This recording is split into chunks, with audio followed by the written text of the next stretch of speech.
Now that the first version of the generated swing arm is created, I want to add a bit more complexity to the design by attaching the swing arm to the shock absorber mount shown here. This means I'll need to include the forces placed on the shock absorber and expand the build volume of the swing arm. To begin, I'll add a new force to the shock absorber mount. I'll click on Force, and this time I'll be using a point force. I'll make sure to use a value of 600 newtons like I did before, and then select the top two faces on the shock absorber mount as the location.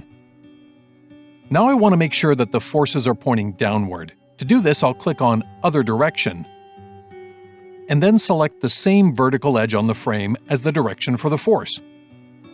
If needed, I can select the reverse button for the magnitude to switch directions.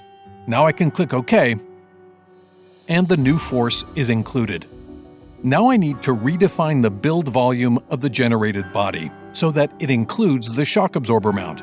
To do this, I'll edit the existing design guidance study item in the Design Manager, click on the Volume tab,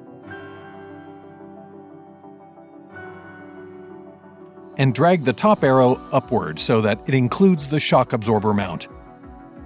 I'll also make sure that the shock and mounts are selected as excluded regions, which will keep the new design from overlapping with these components in the design.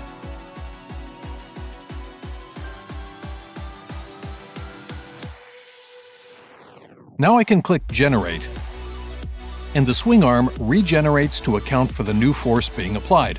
As I mentioned before, this can take a few minutes to generate, which I'll speed up to get to the final result. Notice how the design differs.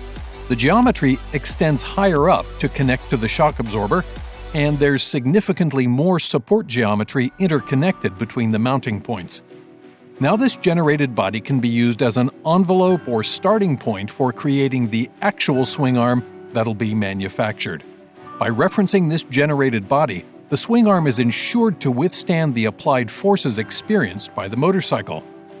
In the next video, I'll show you how to take an initial rough shape of the swing arm and perform a redesign on it to optimize its geometry.